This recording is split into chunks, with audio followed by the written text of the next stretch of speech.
So Mayor Evans, we're glad to have you here tonight. And we again ask that you please remain muted if you're not already. Before I turn it over to the mayor, I just want to welcome our ASL interpreters, Catherine and Jennifer. Thank you so much for joining us tonight. Let me share my screen, and before the mayor starts, Heather, if you could start our recording, because we will be recording tonight's meeting, please. I just started. Thank you. Excellent. Thank you, Heather. So Mayor Evans, I'll turn it over to you. Good evening, and I want to thank everyone for joining us.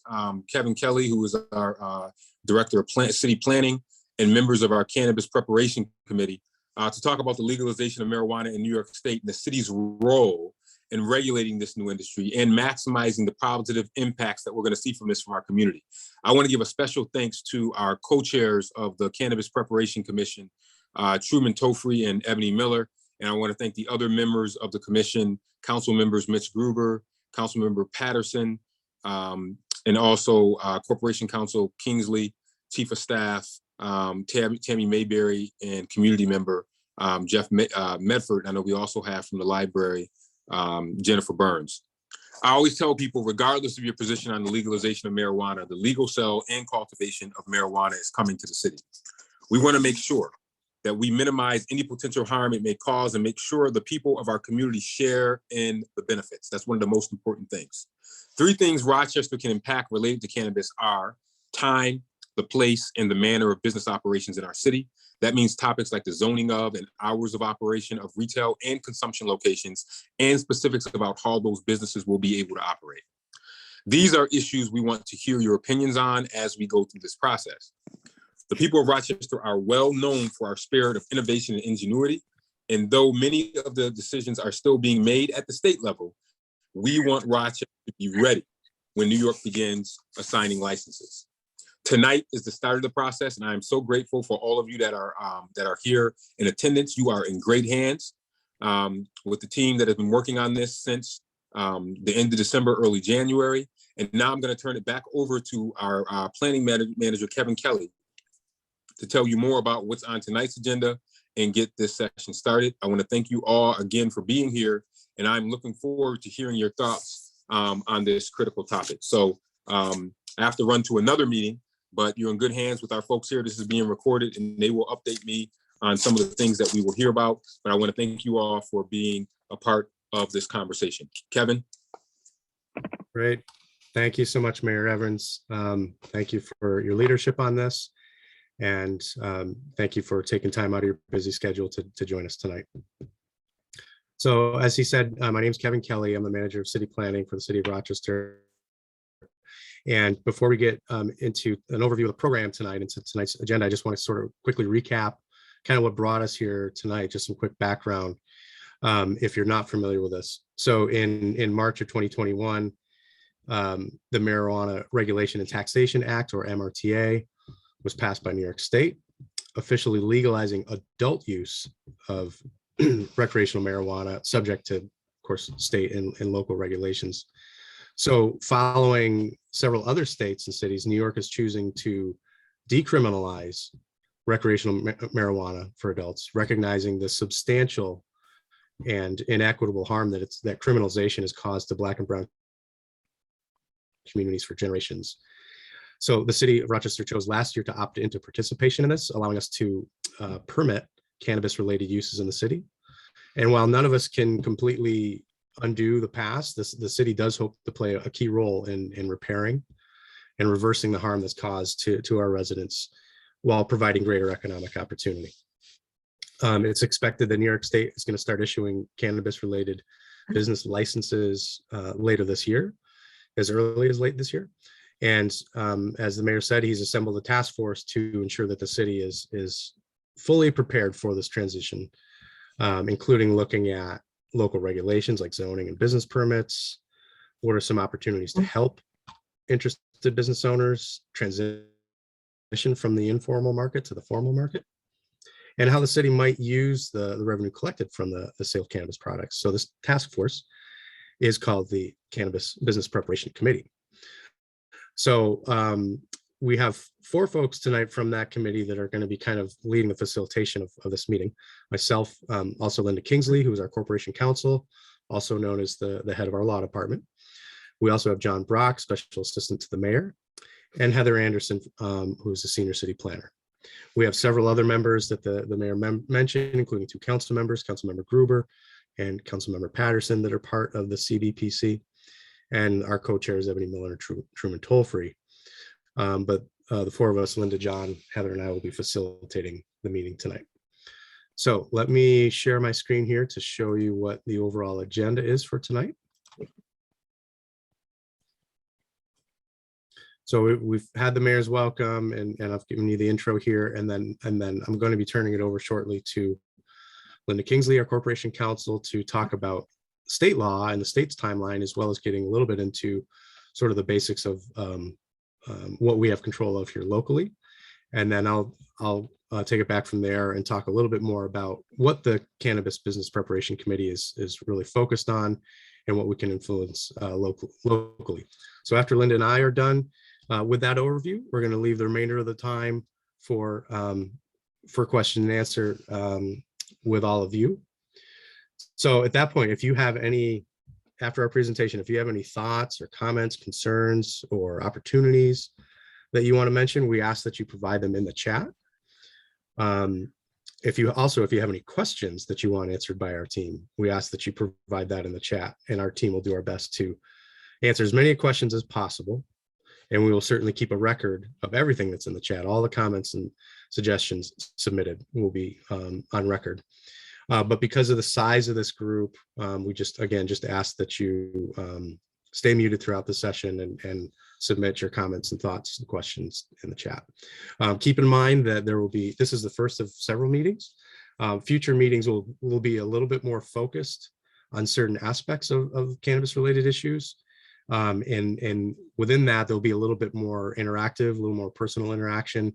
And we tentatively plan to have both in-person meetings and virtual meetings when we do sort of the next round of community meetings in a couple of months.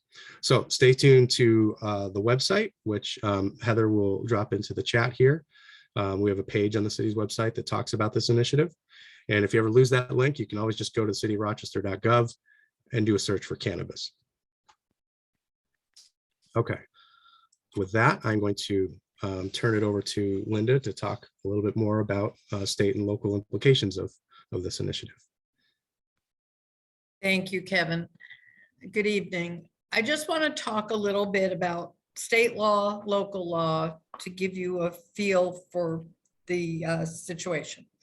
As Kevin mentioned, MRTA, the Marijuana Regulation and Taxation Act, has been adopted by the state of New York. It creates the Office of Cannabis Management, which is the state agency that will govern and regulate marijuana sales in New York State. There are a number of different types of licenses that will be permitted and will be given out by the Office of Cannabis Management. The ones you will hear most about are dispensaries, retail establishments that will sell marijuana for off-site consumption, and consumption lounges, which essentially are like bars, only for the use of marijuana. In addition to that, there are licenses for cultivators, processors, and growers, and there will be licenses for delivery services. State law now, as of this moment, does allow possession and use of marijuana in New York State for anyone over 21. Nothing any municipality could do would change that. You can possess on your person up to 3 ounces of marijuana if you're over 21. You can possess substantially more than that in your home for personal use. And the general state regulation is that anywhere you can smoke a cigarette, you can smoke marijuana, which is why you will see in certain areas people are smoking marijuana in public places. And again, that is a state law. That is nothing that a municipality could opt into or opt out of. as Kevin mentioned, municipalities did have the authority before December 31st of 2021 to opt out of allowing dispensaries and lounges in their communities. The city of Rochester did not opt out, which means the state of New York will license dispensaries and consumption lounges, or can license them within the city. As I keep saying about the state and licenses, licenses are granted by the state. Again, think of it as similar to alcohol establishments. It's the state of New York that licenses bars. It will be the state of New York that will license the dispensaries and the consumption lounges. The only role in the licensing that the local governments will have, which again is similar to with bars, is that we will be asked for comment before any license is given.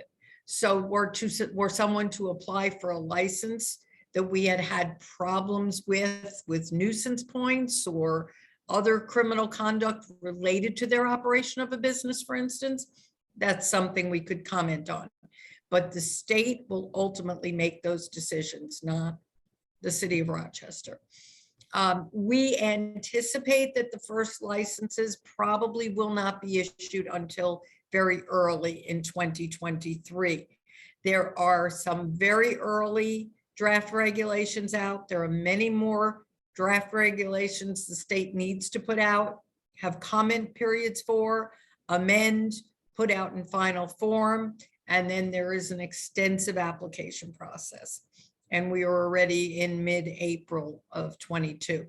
So we do anticipate it's going to be quite a number of months before you're going to see dispensaries or consumption lounges in the community.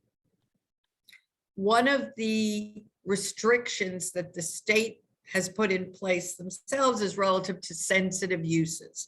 If you hear that term, that means a certain type of use of land where a dispensary, in this case, cannot go closer than a certain distance to that. So the law is state law that a dispensary or a consumption lounge cannot be within 500 feet of a school or 200 feet of a house of worship. The state also has extensive regulations on both on and off-site advertising for dispensaries and lounges. All right, the mayor mentioned that there is a very limited group of areas where the local government, where the city of Rochester has the ability to control. And that is what's referred to in zoning as time, place, and manner. We can regulate time, place, and manner for dispensaries and for consumption lounges, as long as, in the state language, it does not make operations unreasonably impracticable. So what does that mean? If we were to say zone that dispensaries could only go within one tiny corner of remote corner of the city, that would probably be deemed by a court to be unreasonably impracticable.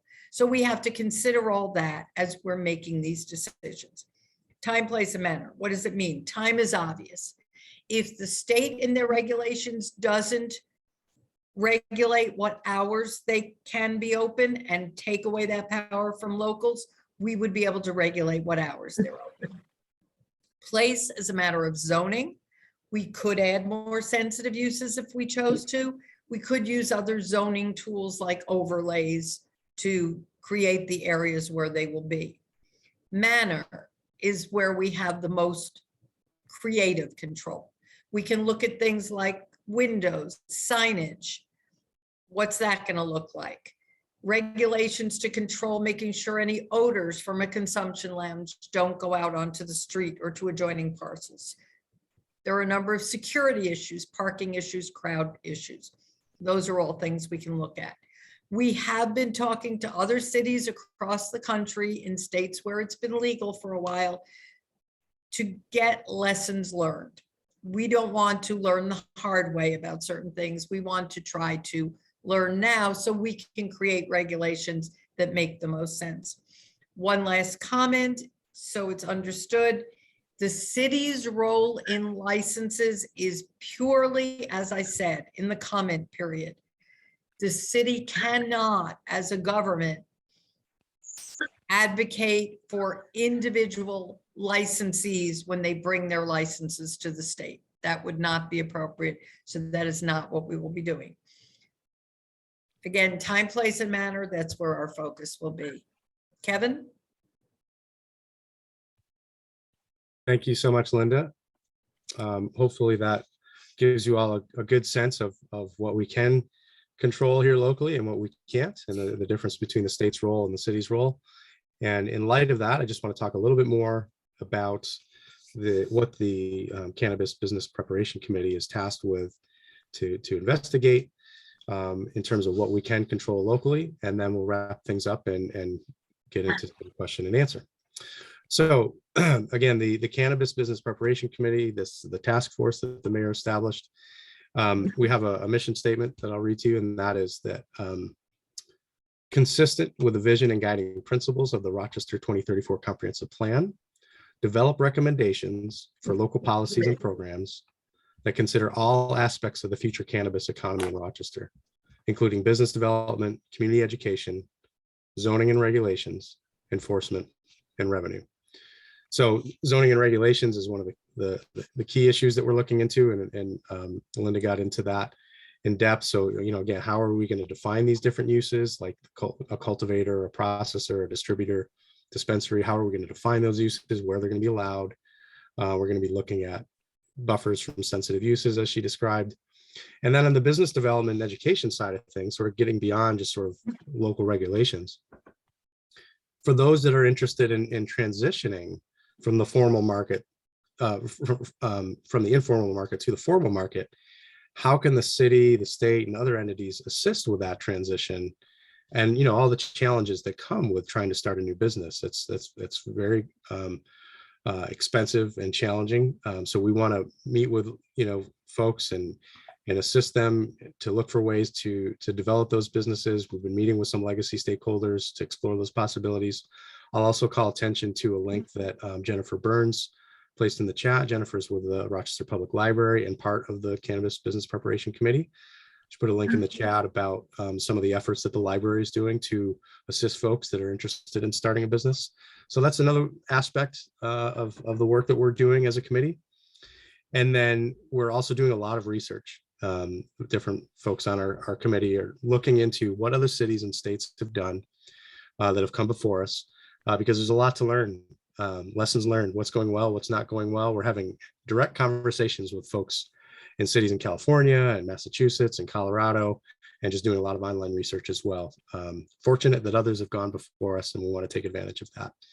I want to emphasize, though, today that among all these different decisions that we're considering, that no decisions have been made, other than that we're opting into this program so that we're allowed to permit these types of uses. We're very much in the early stages of this process and doing research and engagement. And therefore, that leads me to the last key effort that our committee is tasked with, and that's outreach. So we have this team in place looking into all these technical issues, and ultimately we'll make recommendations to Mayor Evans on what to do. But during that process, we want to hear from you. What are your hopes for this new chapter in Rochester? What are your concerns? What suggestions might you have? So those are kind of the main things that our committee is focused on. And then lastly, I just want to kind of touch on the timeline of how this is going to play out for us. So tonight is obviously our first round of part of the first round of engaging the community, giving the sort of basic overview and collecting your initial thoughts. And then we'll be doing a second round of meetings probably in June. Again, those will be sort of more topic specific. We'll dig a little bit deeper into, for example, probably doing at least one meeting with the community about zoning and local regulations, probably doing at least one meeting about sort of business development and education. And those are, again, will be a bit more interactive.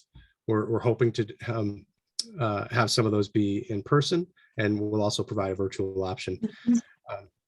So please stay tuned to the website that Heather put in the chat, the city's website on this initiative, in addition to staying up to speed on when next meetings will be. there's also, we're going to add next week a place for you to submit comments. So we welcome you submitting comments and questions tonight via the chat. But if you think of things later, or you want to follow up with us, there will be an opportunity both on the website for you to do that, and also in future community meetings to do that. So our goal is to kind of develop a draft set of regulations and recommendations to put forth to the mayor this summer. And then ultimately those will be put forth before city council for their consideration. And in that process, there'll be a public hearing. So that's another opportunity for the community to be involved.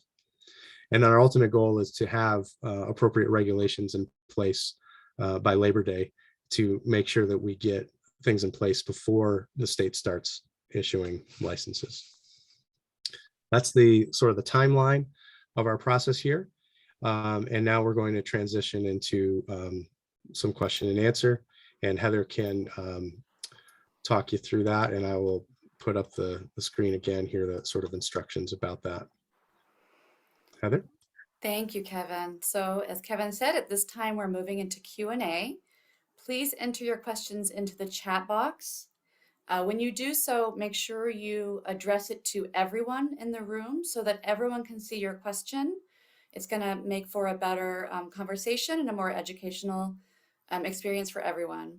I will be reading the questions out loud, and we will answer them in the order they were entered. Please also enter your comments into the chat box. We want to hear from you, your hopes, concerns, and suggestions for the cannabis industry in Rochester. We will be saving the chat box text in order to track your questions and comments. So it's going to be very helpful for us to hear what you have to say or to read what you have to say. As a reminder, this is, as Kevin was saying, this is just the beginning of the policy development process. There will be several opportunities to share your thoughts with us over the next few months. So we want to make sure we give everyone a chance to have a question answered tonight. So if you ask more than one question in the chat box, we may have to make sure that others have their questions answered before coming back to your second or third, etc. questions. Okay, so we did have a couple questions towards the beginning that were answered, but I just want to say, one person asked, is there any chance that we will be able to get a copy of this presentation? And we are intending to post the video of this meeting on the city's cannabis webpage next week, as well as we will be including kind of an FAQ sheet from the questions that we get tonight to make sure everyone has a chance to hear the responses to the questions that were asked tonight. Let's see. And then Kevin mentioned Jennifer Burns from the library's link. Okay, so here's the next question. How closely do you expect the state to monitor dispensaries and consumption lounges to make sure these establishments are following the regulations? Can the city call in the state if there's a problem? Will the state send in secret shoppers? What will be the penalties? And can they be shut down for one violation?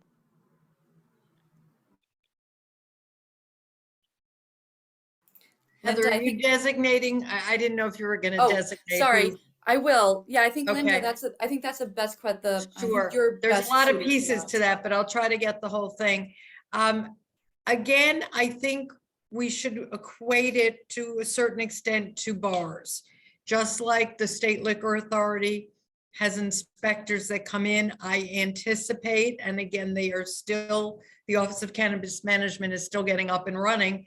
I anticipate they too will have inspectors and run details, and that we will have the same ability that we do now to call the State Liquor Authority and say, we've got concerns about this bar, please look into it.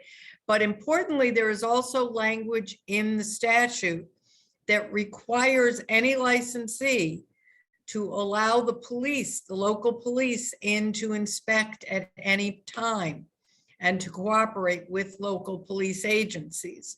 So should we have a nuisance type problem that we're concerned about, I think we would have multiple avenues to utilize the same way we would now with a bar. As far as what it will take to get the state to withdraw a license, I think that's something that we're going to have to wait and see what the state regulations say. And whether it will be one, it is generally a civil fine that they would have the ability to impose, although they might in certain cases be able to get injunctive relief and seek closure.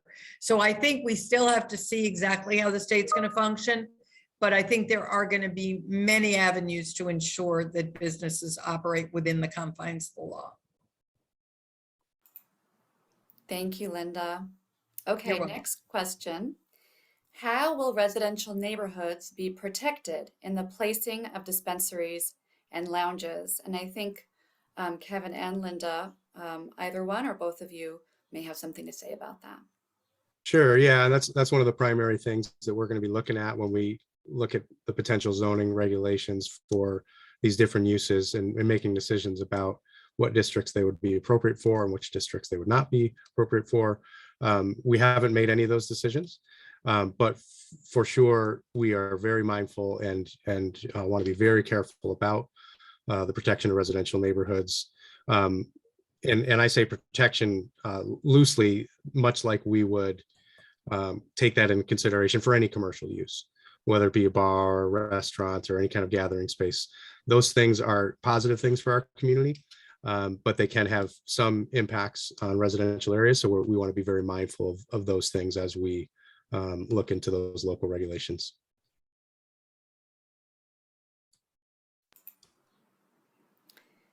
Linda, anything to add to that? Nothing to add.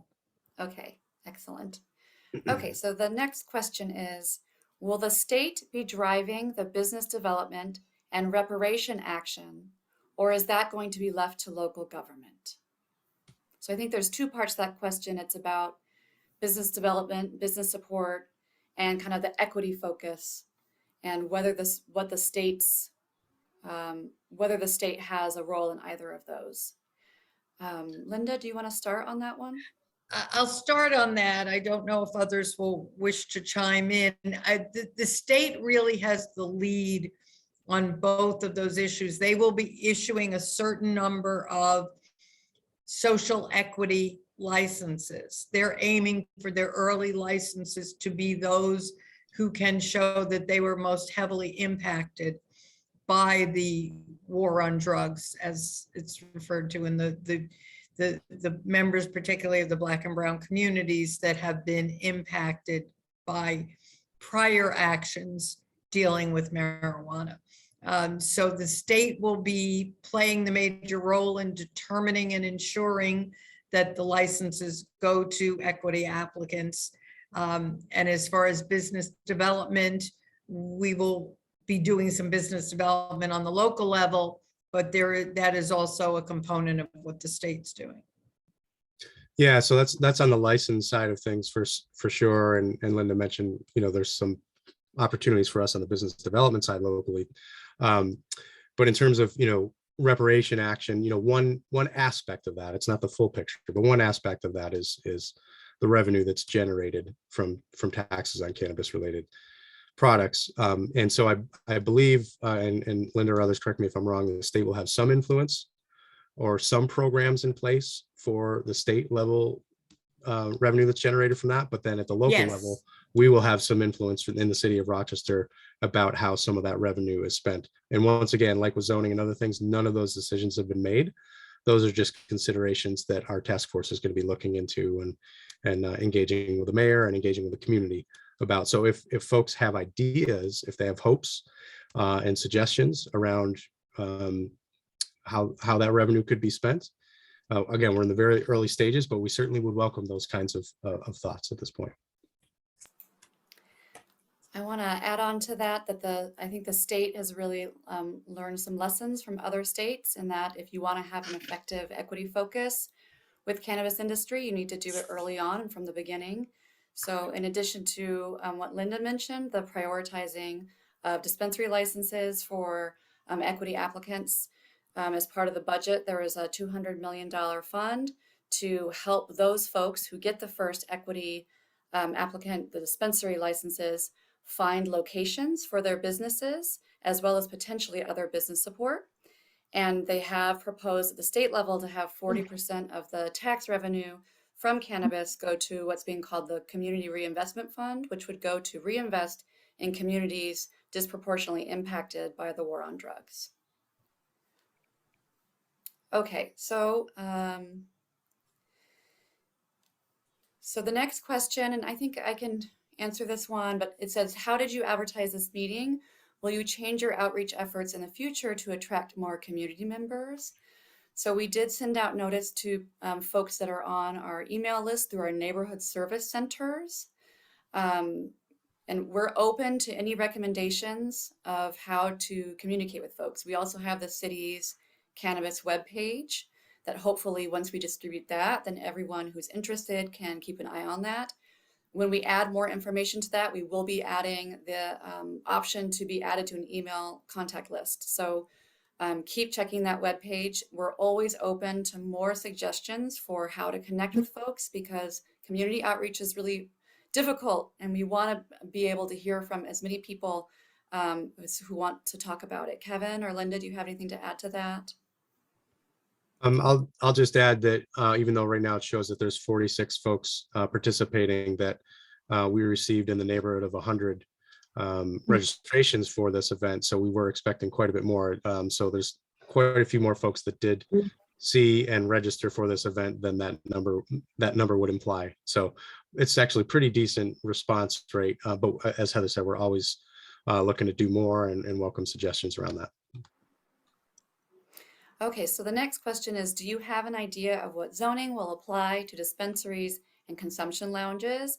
The answer is no. We're early on in the policy development, so we haven't developed any concepts around that yet.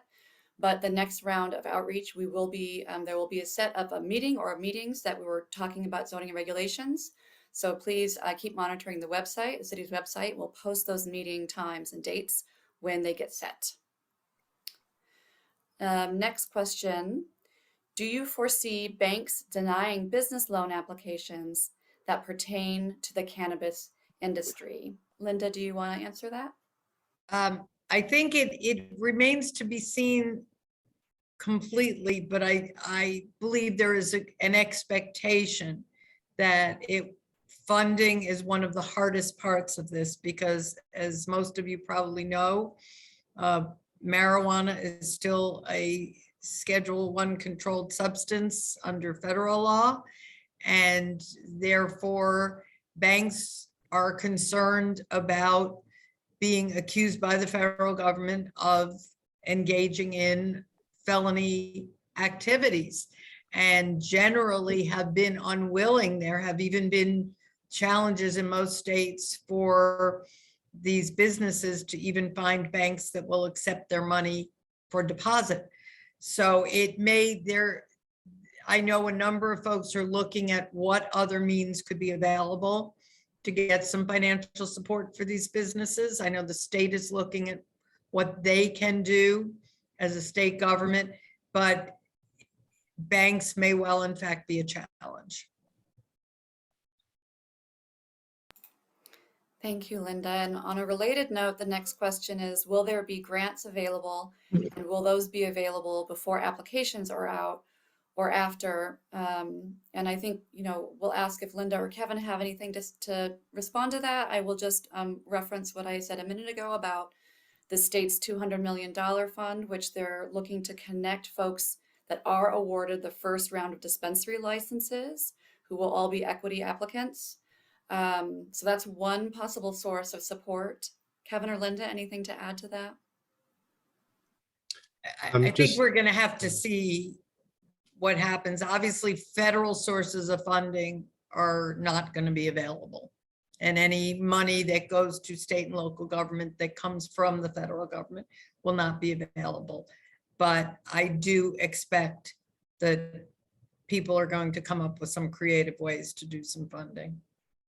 Yeah, and I'll say too that, at a more basic level, the city of Rochester has some programs in place through our business development group that provides grants and low interest loans to any business that wants to start up, with certain parameters around that application, but not the least of which is, are they creating new jobs?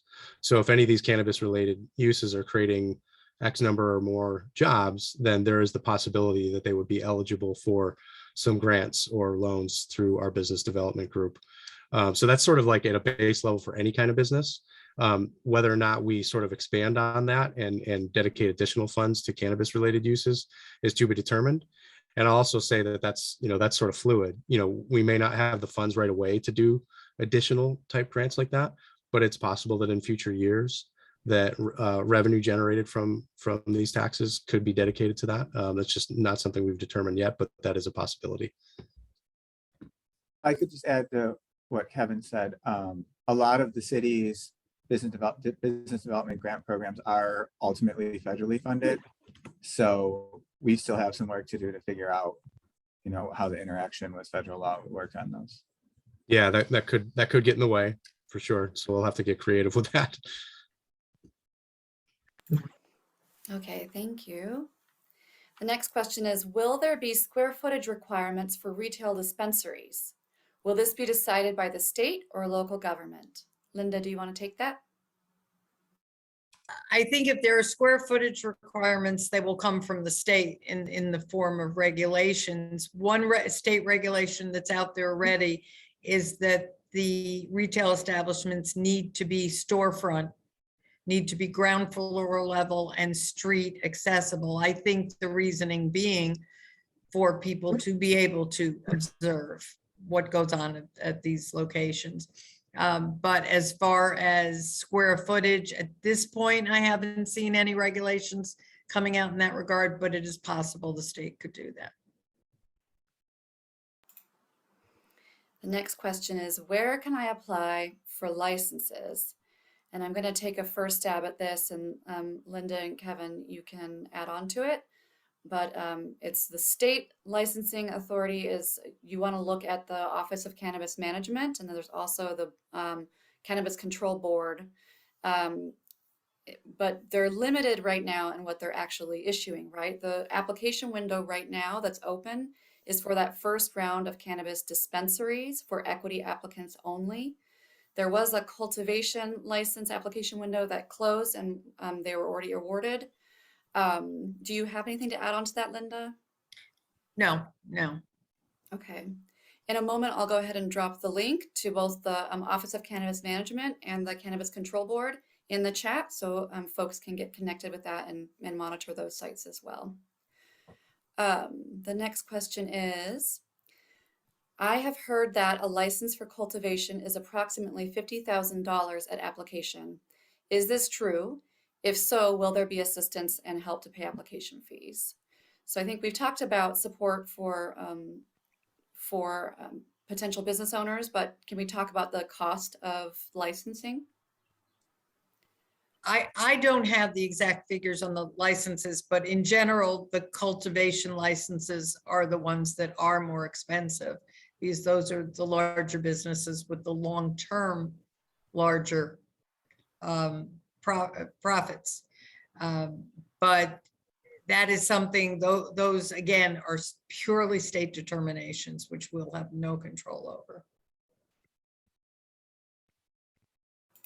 It's maybe helpful too for folks to keep in mind that it's the fees, kind of startup costs it's the licensing application fees, right? But it's also potentially your paying an attorney and an accountant and maybe a real estate person and trying to find a location. And so there definitely, it does add up, and in total, it can be a big expense to start a business. Okay, so next question. So with regards to the licenses, we understand there will be social equity licenses. If someone has a cannabis charge, but also other charges, for example, weapons and/or drugs, will this negatively impact their application? Linda, can you take that? I can say, again, the state will ultimately make that determination. The social equity license goes towards looking at people who have prior marijuana convictions. Whether the state will, in their regulations, decide to exclude from that people who have other criminal convictions of certain types, I don't know yet, because the regs are still coming out. I hate to say, I don't know, it's the state, but that one is reality, that we don't know what the state will ultimately be considering when they look at the social equity applicants.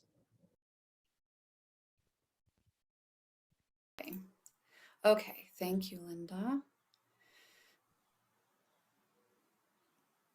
Okay, so the next question is, what is the city's zoning regulations for a cannabis cultivation facility in the city limits? Are there special areas of the city designated for this type of facility? Kevin, do you want to take that?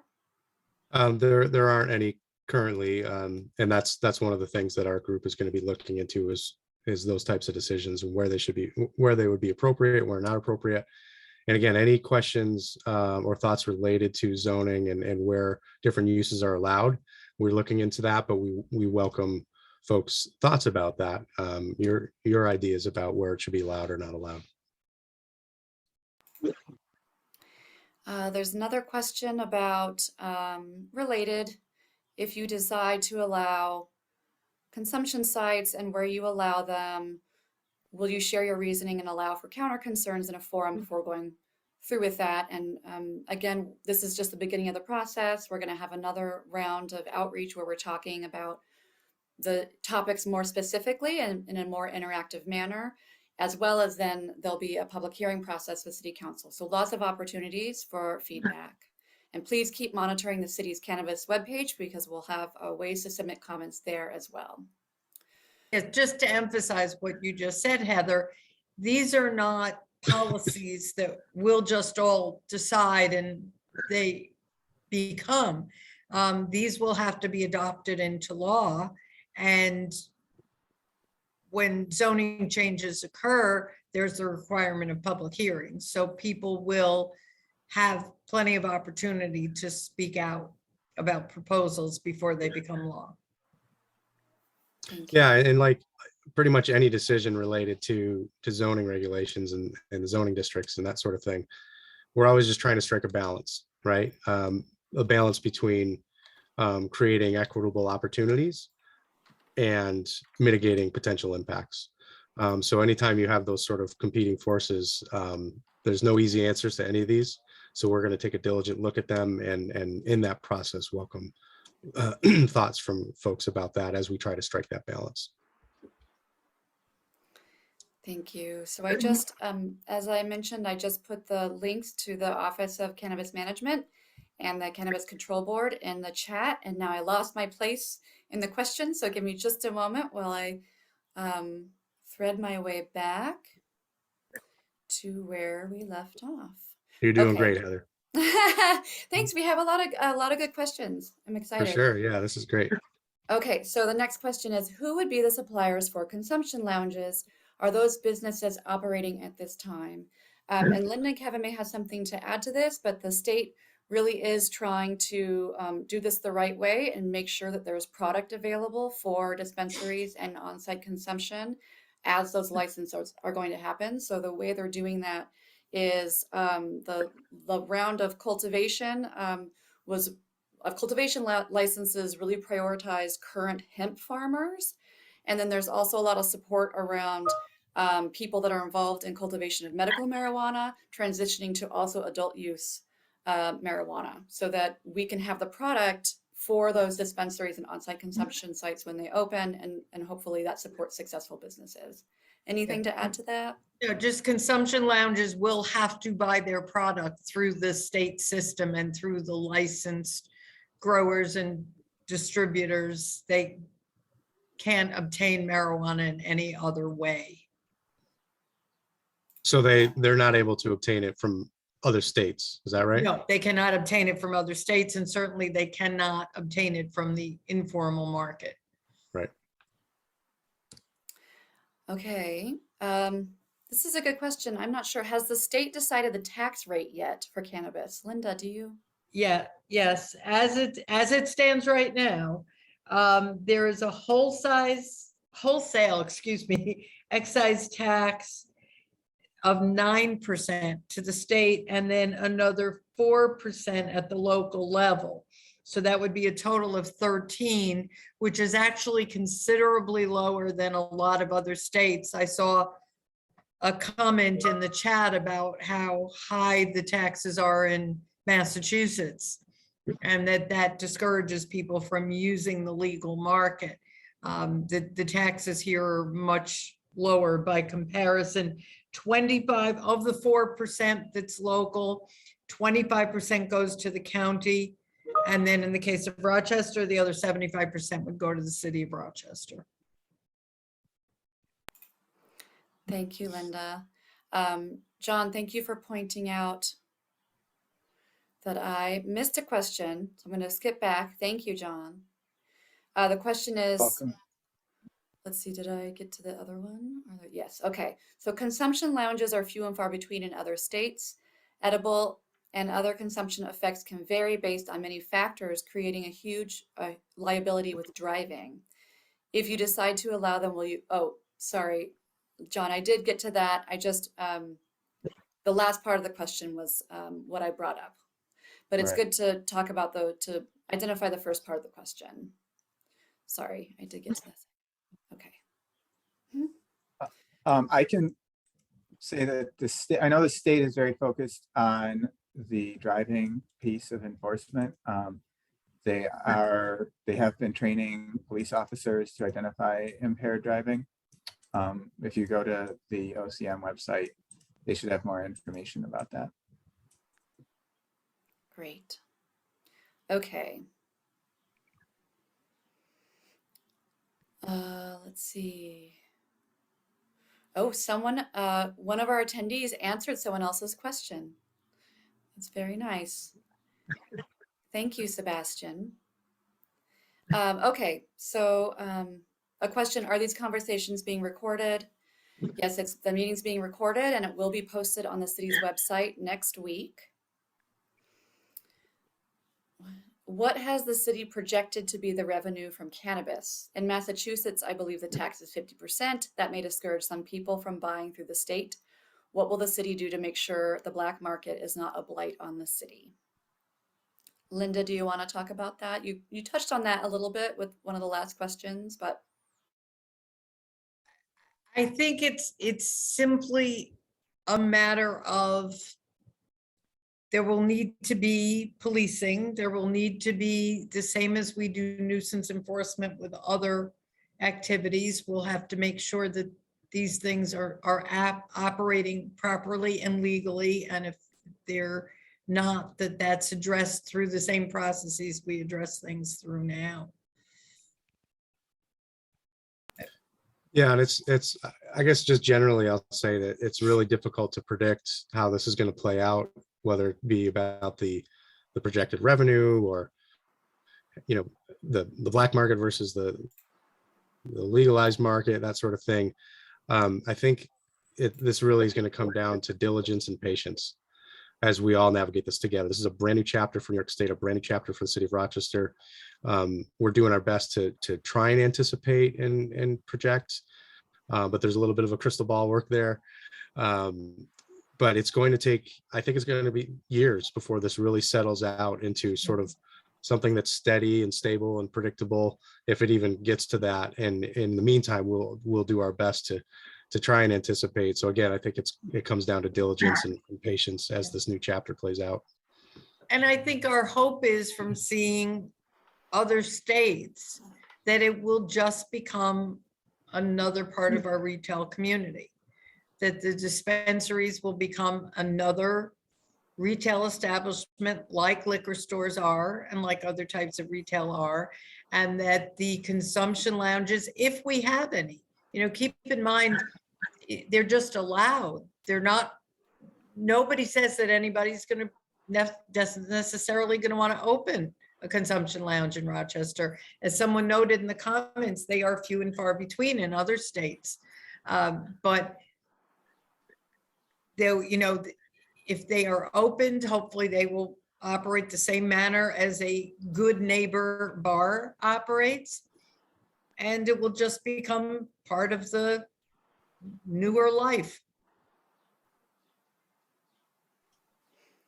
Okay, so next question, what possibilities are being discussed for how revenue will be spent?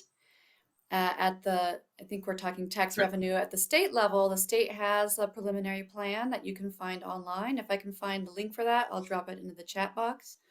Locally, we don't have a plan for that, and that's part of our discussion and community outreach moving forward in the next couple of months. So feel free to share with us your thoughts or suggestions on how we should dedicate that money. The next question is it possible to have a dispensary license and a grower license? Linda, do you want to tackle that? No, that's one of the things the state is very set on. You need to choose which type of license you want to, which type of business you want to engage in. You can't engage in multiple layers of the business. And on a related note, I saw something in the comments about, can you have a consumption lounge and sell alcohol? So can you be a bar/consumption lounge? And the answer to that is no as well. The only opportunity, right, Linda, is if it's a micro business. Yes. Yes, for the Which micro allows- businesses, you can. Which allows the full vertical integration, but Right. otherwise, But that's a unique set of circumstances. yeah. Okay. Okay, Linda, you just called that out. Will lounges be able to sell liquor or food? The state, as Linda said, the state says no alcohol, but food is a good I question. haven't seen them address food, but I would suspect, again, just like a bar, you'd rather people are also eating as well as drinking. So I can't imagine that the state would restrict the sale of food. There Okay, will be then munchie menus, right? Someone had to say it. Yeah. Okay. Will the city be considering tax breaks toward renovations of rundown buildings for cultivation and processing? That's an excellent question. Does someone want to jump on that? Because of course, we're open to hearing suggestions for new policy as we look towards local cannabis policy, but are there similar things that we have in place already for that kind of, for just generally for rundown buildings for new use that someone wants to talk about, Kevin or John? So this is actually the first time I've heard that proposed. I think it's a great thing to bring up and for us to consider.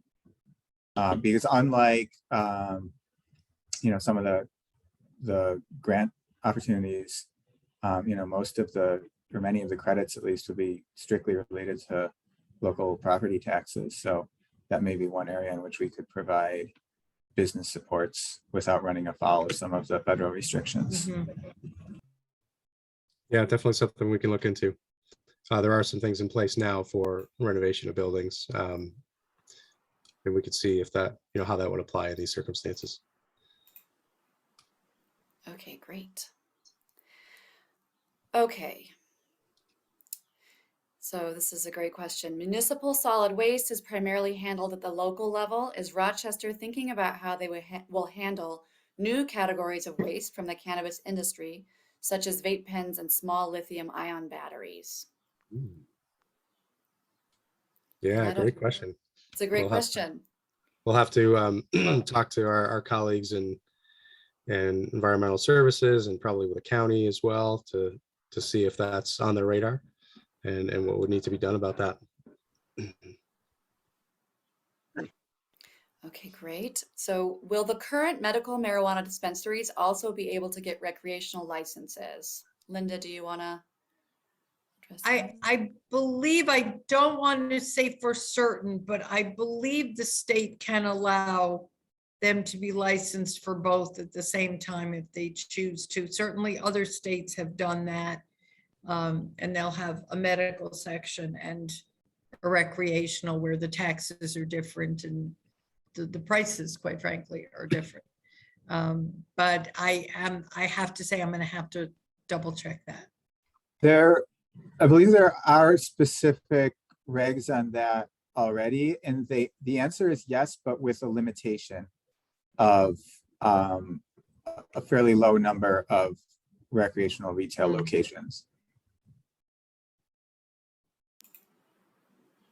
Okay, and so someone, our friendly helper who has been answering some questions in the chat, in reference to the waste question, said New York State is going to move forward with a recycling sustainability program for cannabis packaging waste. It will be a return program similar for cans. Private businesses are moving forward with this implementation before the state does. So that's part of the picture for sure, but we definitely know, and it's an important consideration for us, that there's going to be new types of waste that we do have to address. Someone reminded us that the, let's see. Oh, I'm not sure about that one. Okay. Has anyone involved in this process studied Los Angeles Social Equity Program? If so, what are your thoughts? We have talked to some folks in LA about the generally about cannabis policy. I don't know too much about the specific social equity program, so we'll have to kind of dig into that. Linda, do you know about? No, the only difference is in California, the cities do the licensing. So they have a lot more control over making certain that businesses that they choose have a good social equity program. In New York State, the licensing falls to the state, so they will set the requirements for social equity, although they have clearly indicated their strong intent for that to be, I mean, that's what part of what was behind this law, not just the tax revenues, but the social equity component. And they have certainly indicated their intent for that to be at the forefront of everything they do. But we will not have the same authority that Los Angeles has. Thank you. We got a reminder that it's worth noting that there is actually state legislation right now that would allow cannabis businesses to use a business expense, to have business expenses be tax deductible. That's currently under review at the state level. So feel free to go online and try to stay in the loop on that, because that at least would be, it's not solving the banking problem completely, but it is a piece of the puzzle that would be helpful for cannabis businesses. Okay, let's see. Okay, will the city be rolling out any cannabis education for consumption, trying to avoid unintended consequences for new users? So if anyone has anything to say to that, let me know. But I think that's one of these things that there are some questions that we're having that are more about just things, but pointing out suggestions to us. This is a suggestion, I think, for the Cannabis Business Preparation Committee to consider. So thank you for that suggestion. Does anyone have anything to add to that, Linda or Kevin or John? I think I mentioned earlier just around the timeline of shooting for Labor Day to have zoning and other regulations in place. But that's really just kind of on the regs side of things. But I think there will be non-regulation based recommendations around business development and education that really aren't dependent on that timeline that we could continue to look at. So I think that's a great point. And there are, I think we'll be looking at those kinds of things rolling out over time. That's not, limited to that Labor Day schedule. The state seems to be, I've already seen some billboards pertaining to education about use, mostly around driving, but I wouldn't be surprised if they also roll out a sort of PSA effort, maybe related to underage or being cautious in your level of use. Okay, great. The questioner related to the new sources of waste or the new waste types just wanted to reiterate that they would like a response to that question. So I just want to clarify, we don't have a response to that question. That's actually we're taking that as a good suggestion for us to investigate and to really think about and propose ways of dealing with the new waste streams as part of our local policy. Okay, so has RPD been trained in the new laws and updated their processes and procedures accordingly, especially for vehicle stops and searches? Linda, I think that's a good question for you. I can certainly speak to the issue of them being trained. Yes, they fully understand the restrictions now relative to the use. The use of the odor of marijuana is not sufficient to search a vehicle, and they understand that. The only time that there is a problem is if marijuana is in plain view in reachable by the driver, because then you have an issue of the potential of driving, because you're still not allowed to smoke marijuana while you're driving. So if there is some ability to take action, if there is marijuana, let's say on the passenger seat next to the driver, and there's an odor of marijuana, but that still would not allow you to search the rest of the vehicle. So long answer, here's the short answer. Yes, the police have been fully trained in the changes in the law.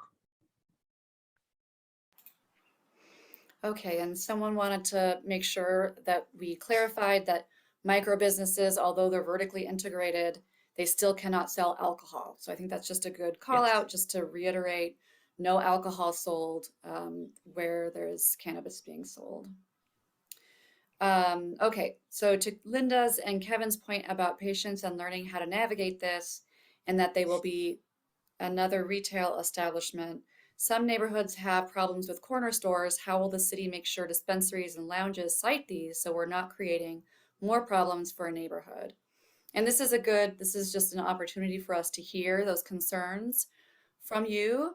And we're going to dig into these topics a little more specifically in the next round of community outreach.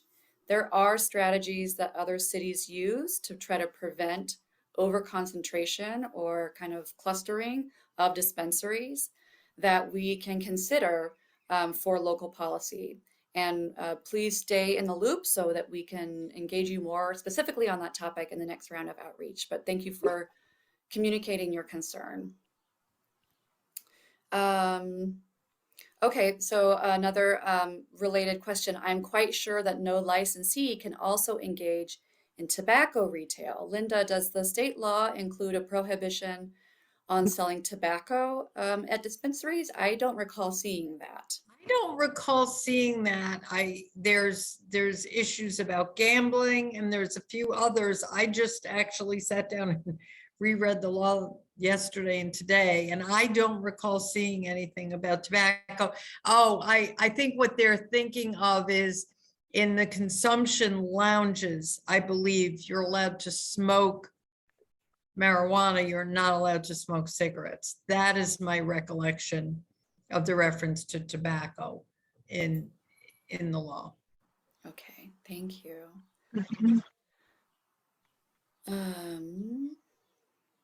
Okay, so has anyone on the panel researched IRS tax code 280E?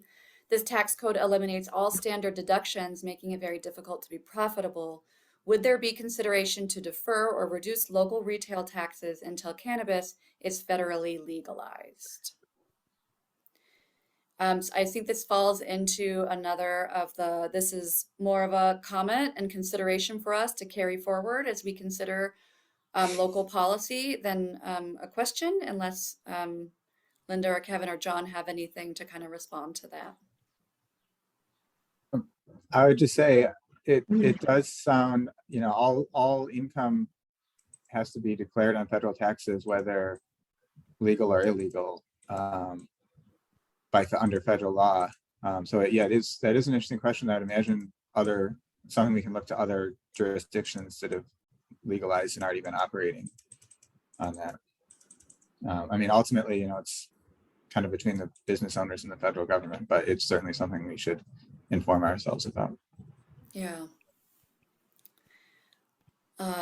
Jennifer Burns at the library responded to someone kind of along the same lines, that the New York State Department of Taxation and Finance will allow business write-offs to offset the prohibition of federal taxes. So that's an important thing for folks to keep in mind, that there is that possibility at the state level. She also put in there a reminder, the Small Business Administration is a federal agency and you cannot obtain a loan through them. That also goes for any other agencies that receive funds from the Small Business Association or agency. So SBDC and SCORE. Okay, let's see. What can and will the city do about local businesses which are practicing gifting or just flat out selling? Businesses like Triclomes claim to their customers that they're licensed, which of course can't be possible. Will the city take action against businesses which are selling non-tested products to unsuspecting customers? Linda, I think that's a question for you. Yeah, it's a very complicated issue. Unfortunately, Rochester is not unique in facing a gifting issue. Every city we've spoken to in states where marijuana has legalized has faced this. For those who are listening and don't understand what that is, there is a provision in the Marijuana Act which allows someone to gift a small amount of marijuana. It was intended so that someone could give their friend a small amount of marijuana without facing criminal charges for dealing drugs. There are stores that are, again, all over the country as part of a retail sale, selling something for clearly an inflated price. In some cases of the country, we've heard stickers for $25 for a sticker, and then you are gifted a small amount of marijuana. The State Office of Cannabis Management has been sending out cease and desist letters. They have warned these businesses that if they, at a later date, try to get a legal marijuana license, they won't get one. We have been investigating what the options are criminally, although criminally they are limited because you have to be possessing an amazingly large amount of marijuana for a charge to be a felony, which is what you need to get sufficiently far with that. But we are having discussions with state officials, with local officials about the frustrations with it and about whether there are any avenues available. I will tell you that from the nuisance abatement perspective, which is what my department does and what NBD does, we have been following up on some citizen complaints. Sometimes we're able to find proof, sometimes we're not. So it is not something we've given up on. It is a frustration, but we are not unique in facing this.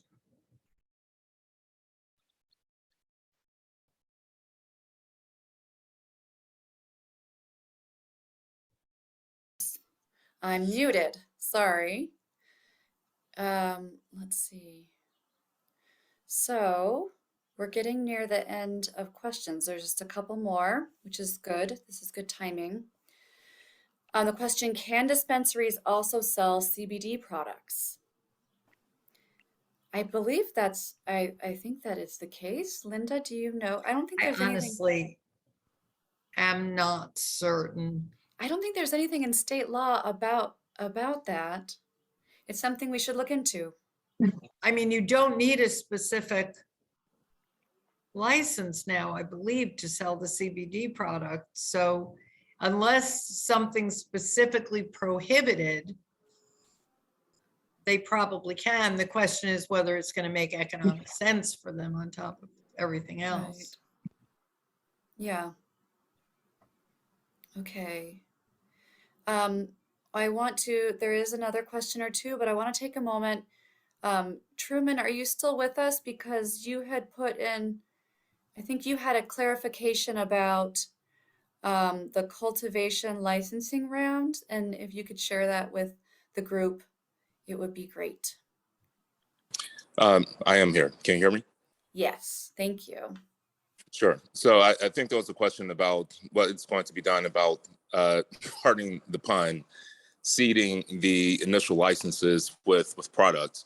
And that goes back to the cultivation licenses, or at least conditional cultivation licenses round that the state opened up, to which I believe they initially approved, I believe it was 52. And so the thought process there is that the folks who were awarded those initial conditional cultivation licenses will be able to supply the product to the initial 200 or so social equity applicants who are or who will be awarded the licenses for the retail dispensaries. And so, the state is thinking about these things, how do you get product? And, they are trying to address it by obviously awarding those conditional cultivation licenses. So there should be product available.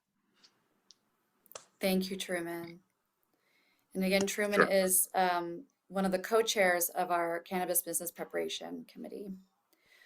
Okay, so I think we have time for two more, there are, I think two more questions. So let's take those two questions and then we can wrap up. This has been a really great Q&A. Okay, so did you address whether the state has provided resources for best practices for cannabis-related regulations that are consistent with the state constitution?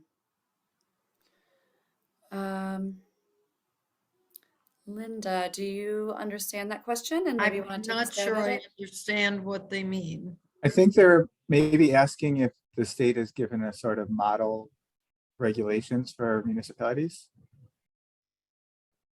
Yeah, I'm not aware of that resource being provided, but we continue to monitor pretty diligently everything that the state is putting out about this. So if they were to do that, we would definitely be on top of that. But in the absence of that, we're giving a lot of critical thought to what's appropriate locally, but also looking at other communities and talking to them directly. We've had Zooms and phone calls with folks in other cities to talk to them about, at least in terms of, zoning regulations and other processes like that. So. Or I'm not sure, I'm looking at this now and I'm wondering if they're saying best practices for local governments and regulations that are consistent with, it says the state constitution, but it may mean the state marijuana law. Yeah, I think they mean, has the state provided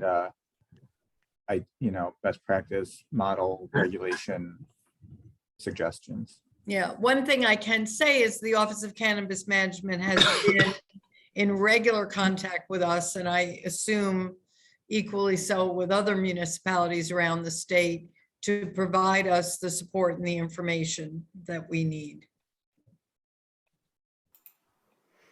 Okay, awesome. So last question, and as part of the question, the person did confirm or clarify or asserts that a hemp license is needed to sell CBD. Okay, so but the kind of co-question with that comment is, will businesses be given the opportunity to work alongside local government to move forward with programs for local sustainability / environmental initiatives? It looks like such initiatives through the proposed regulations would be recommended.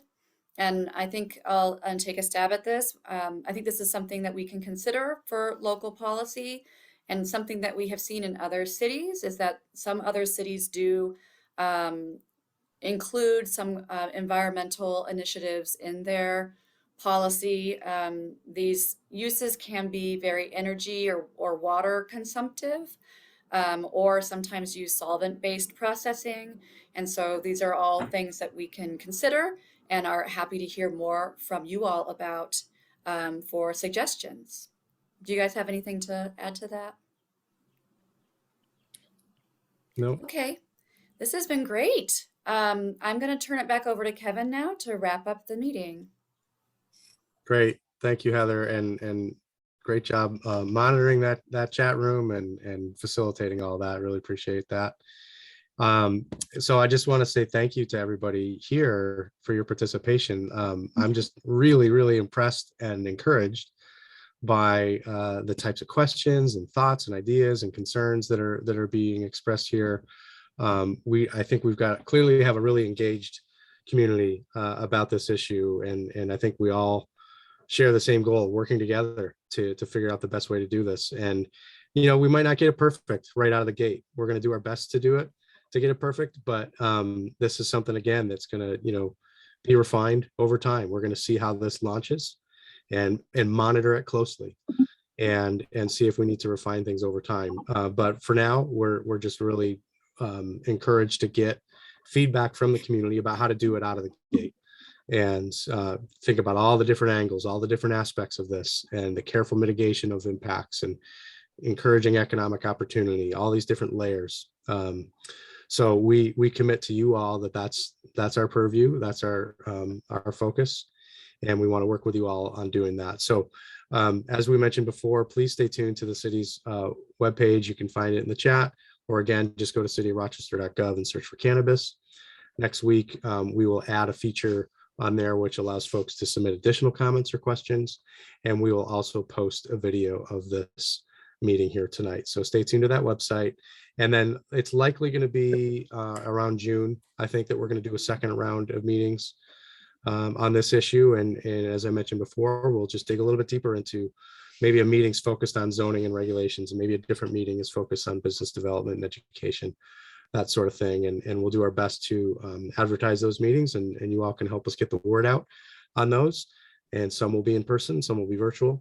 So that's our intention at this point. So hey once- Kevin, it's Tammy. I just wanted to say, as a member of the committee, I've just been listening, hearing all the questions, and it's really actually informative to me as a member, just to hear what the community is saying as well. So I wanted to thank everyone for providing questions and answers. Yeah, thank you, Tammy. And if you haven't met Tammy yet, that's our new chief of staff, the mayor's chief of staff, Tammy Mayberry. I would be on video, but I'm driving through the mountains of Pennsylvania. Yeah, it's best to keep that video off. Yeah. And she is I'm focusing on the road. also part of our committee here. So yeah, thank you to all who are participating. Heather, John, or Linda, any final thoughts before we close out here? None, thank you. No, just I want to, echo what you said, Kevin, that this has been a very encouraging conversation, and everyone's really engaged and has brought up a lot of really important things for us to consider. So thank you all. Yeah, and so before I hit leave, just to confirm, Heather, we will have the chat captured, correct? Yes, I'm saving the chat. Yeah, we're saving all those questions and comments. Awesome, and the video will be posted next week.